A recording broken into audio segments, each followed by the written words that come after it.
I should have known something was off the day I moved in. The apartment wasn't huge, but it was clean, well-lit, and affordable, too affordable for a place in the city.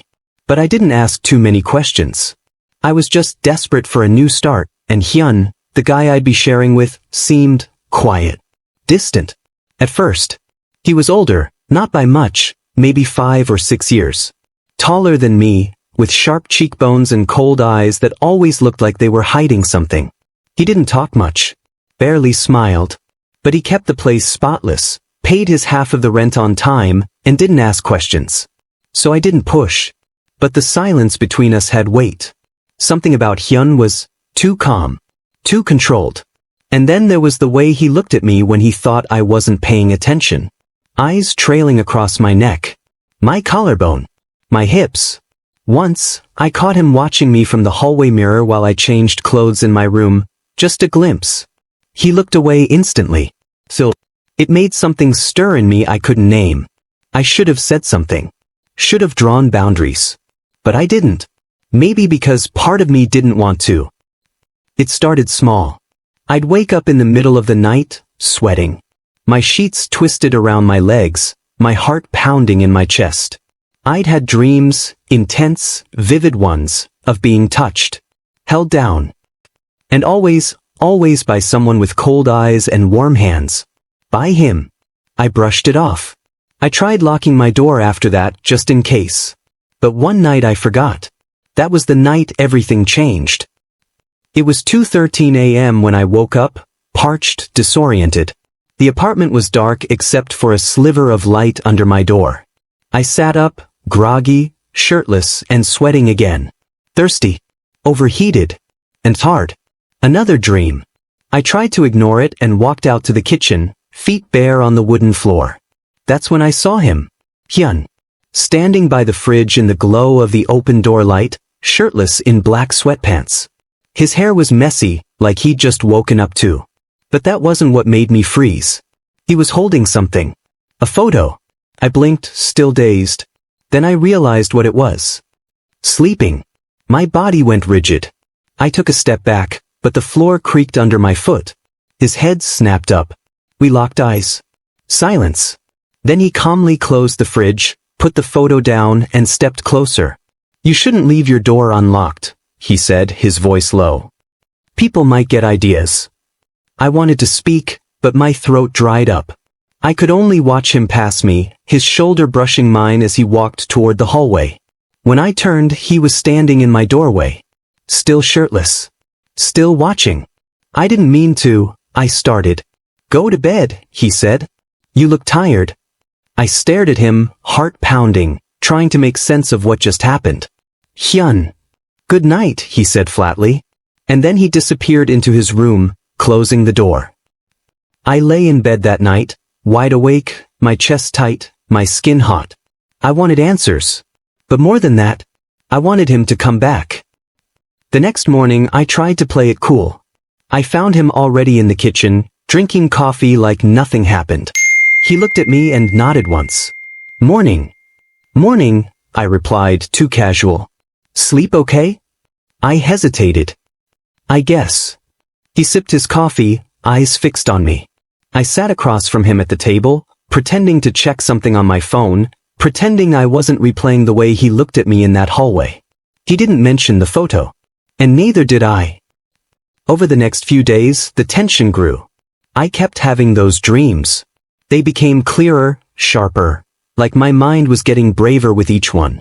And every time I saw Hyan afterward, my body remembered things my mouth couldn't say. I started noticing little things. My door would be cracked open when I knew I'd closed it. My laundry, especially my underwear, would be folded too carefully. And once, I found a cup of water on my nightstand when I know I didn't bring one. Still, I said nothing. Because I was beginning to want him to do something. One night, I left my door unlocked on purpose. I told myself it was an accident. It wasn't. I lay in bed, shirtless, in thin pajama shorts, breathing slow and deep, pretending to be asleep. I wanted to see what he'd do. But nothing happened. Disappointed, I started to drift off. Until I felt something. A breeze. The door creaking open. Then, footsteps. My breath caught. I didn't move. He thought I was asleep. I could feel him standing there, watching. The blanket lifted. My thighs parted slightly. I froze, heart slamming in my chest. And then I felt it. His tongue. Between my thighs. I couldn't move. Not because I was scared. Because I didn't want him to stop. His tongue was slow, tracing a path up the inside of my thigh, deliberate and warm. He was breathing against my skin. I could feel the heat of his mouth, the way his lips pressed and parted just inches from where I was aching the most. I knew it was wrong. I should have pushed him away. I should have sat up and demanded answers. I lay there, frozen, letting him explore me, pretending to still be asleep. His hands didn't roam. They held me still, one palm flat against my hip, the other steadying my thigh. It was careful, intimate, like he wasn't trying to take anything, like he was giving something back, or claiming something he'd already believed was his.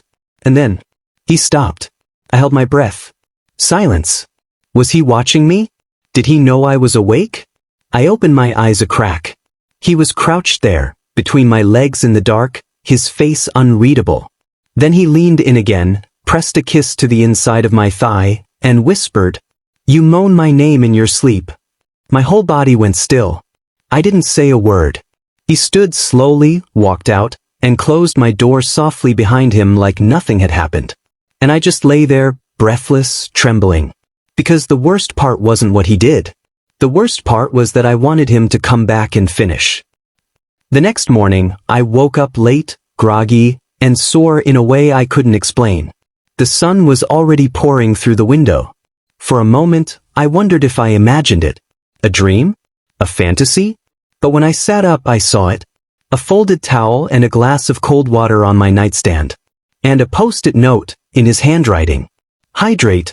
Don't lock the door next time if you want to pretend." My cheeks burned. I felt embarrassed. Exposed. Turned on all over again. I almost tore it up. But instead, I kept it in my drawer. That day, I couldn't look at him. Hyan was acting like nothing had happened. He sat on the couch in his usual gray hoodie and black sweatpants, scrolling on his phone like he hadn't just licked me in the dark while whispering how I begged for him in my dreams. "Sleep well?" he asked, barely glancing at me. "I guess," I said, my voice dry. "You were noisy again." I nearly dropped my glass of juice. "What?" He looked at me now, eyes sharp. "Moaning again. Want me to record it next time?" I wanted to punch him. I wanted to kiss him. I hated him. I needed him. "You're sick," I muttered. He smirked. "So are you? Or did you forget you left the door unlocked again?" I stormed back into my room. But I didn't lock the door. That night, I tried to resist sleep. I kept the lights off, the room cool, the blanket kicked down to my waist. I stared at the ceiling for hours, waiting for something. For him. But he didn't come. At 3:42 a.m., I finally passed out. I woke up gasping, sweating, but alone. The bed was empty, the room quiet, and yet, I could still feel the echo of his mouth between my thighs. It was haunting me, controlling me. The next day, I finally snapped. We were sitting in the kitchen again, eating in silence. I looked at him and said, "Why are you doing this?" He didn't blink. Doing what? Playing these games. Sneaking in my room. Touching me. "I didn't touch you. Your tongue counts." He smirked. "Did I force you?" I froze. "No." "Did you say no?" I clenched my fists. "You didn't give me a chance." He stood, walked over slowly, and placed his hand on the back of my neck. His fingers were warm. Steady. "You didn't stop me." I thought I was dreaming. "Were you?" I met his eyes. "No." His thumb brushed my jaw. "Then what's the problem?" "I don't know what this is," I whispered. "I don't know what you want from me." He leaned in, lips close to my ear. "I want to hear you moan my name while you're awake." That night, I couldn't sleep again. My body was on fire. My skin itched for him. I wanted to be touched. Needed it.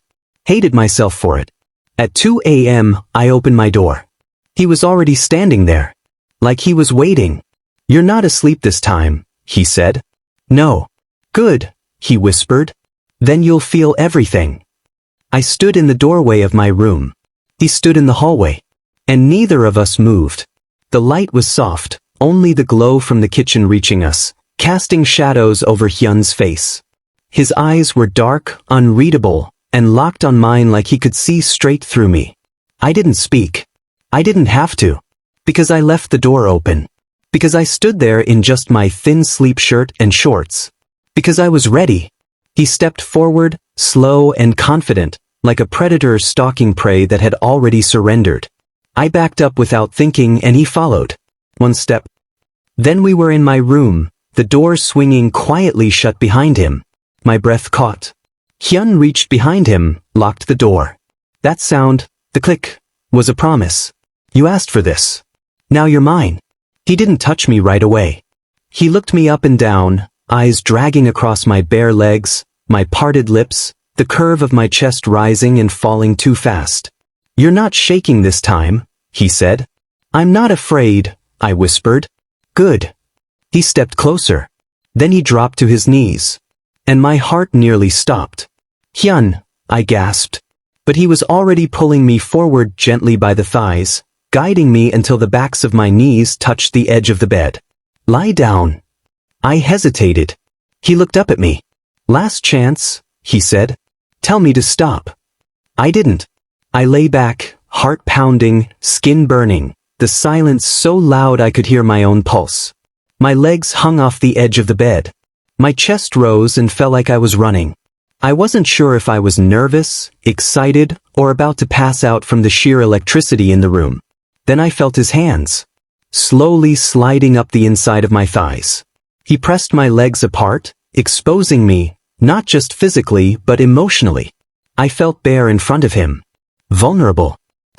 He didn't say a word. He just leaned in and kissed the skin just above my knee. Then higher. Then again. He was so slow I wanted to scream. His breath was warm, his hands firm. He nuzzled against the soft flesh inside my thigh, dragging his lips across my skin like he had all night. Like he was memorizing every inch of me. I moaned before he even reached my shorts. He looked up at me with a smirk. Still pretending you don't want this? Hyan, please. He chuckled under his breath. Then he tugged my shorts down. My hips lifted instinctively, like my body already belonged to him.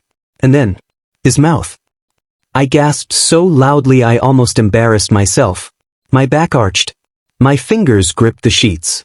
His tongue moved like it knew exactly what I needed, slow at first, teasing, circling places that made my legs shake. I moaned his name, and he didn't stop, didn't pause, didn't ask permission again. He devoured me, groaned against me. His hands held my thighs in place as he explored deeper, tongue sliding, lips sucking, making sounds that echoed through the room. Every second made me unravel. And when I looked down and saw him, hair messy, lips glistening, eyes locked on me while he tasted me, I nearly lost it. Hyan, oh my God, I cried out. He looked up, his voice thick and low. You taste even better than you sound. And then he went harder. Deeper. My hips bucked. My eyes rolled back. My chest heaved with every moan. I came undone. Right there in his mouth. Screaming his name, legs shaking, vision blurring. And he didn't move. Didn't flinch. He took it all. Like it was his. Like I was his. When I could finally breathe again, I was a mess. My body limp. My skin flushed. My heart racing. Hyan stood slowly, wiping his mouth with the back of his hand, eyes never leaving mine. He leaned down over me, lips brushing my ear. Now say it. I blinked, dazed. Say what? He smiled. That you're mine. His breath was warm on my skin. I could still feel it between my legs, even though it was over. My body was still trembling, not from fear, but from the aftershocks of what he'd just done. Of how completely he'd owned me with just his mouth. And now he hovered above me, eyes heavy with dominance and something deeper. Say it, he whispered again. You're mine. His hand trailed up my side, slow and steady. My shirt was bunched around my ribs, the the fabric clinging to my sweaty chest. He dragged it up, peeled it off, and tossed it aside without asking. I was completely exposed. His eyes never left mine. I wanted to speak. I wanted to fight it. But I couldn't. Because deep down, I already knew I was his. I licked my lips. I don't know what this is. His jaw tensed. Don't lie. You do. You're my roommate, Hyan. He smirked. Not anymore. He leaned down and kissed my neck. Not roughly this time. Not like he wanted to mark me, though he already had, but like he wanted to calm me. Like he wanted to let me know it was okay to let go. You've been mine since the first time I saw you sleeping, he whispered. I froze. What? I couldn't help it, he said. You left the door open the first week. You were curled up in bed, breathing soft, lips parted. You looked so damn innocent. I swallowed hard. You watched me sleep? I drew you actually. You what? He sat up, walked to the closet, and pulled something out, a thin black sketchbook. I sat up in bed, still bare, wrapping the blanket around my waist as he handed it to me. I flipped it open, and my breath caught. Page after page. Sleeping. Smiling. Stretching. One drawing of my hands gripping bedsheets. Another of my face in mid-moan. I started before you even knew I existed, he said, quiet now. I tried to ignore it. Pretend I wasn't obsessed. But then you started moaning my name in your sleep and... He looked down. I couldn't hold back anymore. My hands trembled as I held the sketchbook. You been obsessed with me? Every night. My heart thudded against my ribs. He stepped closer again, crouching in front of me, placing a hand on my thigh over the blanket. But I never touched you until you begged for it. I never begged. His thumb traced slow circles over my skin. You didn't say the words. But your body did. Loud and clear. I bit my lip. He pulled me forward gently, the blanket slipping slightly, and pressed his forehead to mine. Just say it, he murmured again. Say you're mine, and I'll never touch anyone else. I felt my whole world collapsing into his voice. Into his hands. Into the warmth of his skin against mine. I should have said no. I should have pushed him away, called him out for crossing lines. But I didn't want lines anymore. I wanted him. All of him. I closed my eyes and whispered, I'm yours. He exhaled like I'd just given him permission to breathe. Then he kissed me. Soft at first. Then deeper. Needier. Our bodies moved in sync now, not like strangers playing with fire, but like something inevitable had finally ignited. He lowered me back into the bed, his body covering mine. There was no rush this time. No teasing. Just heat. Kind of claiming. Later, the room was silent again. I lay on his chest, our legs tangled beneath the sheets. His fingers ran through my hair. My heartbeat had finally calmed. My mind hadn't. You still want me to move out next month? I asked softly. He chuckled. You move out, I follow you. Creepy, I teased. Romantic, he corrected. We were quiet again. Then he said, I deleted every sketch that wasn't you.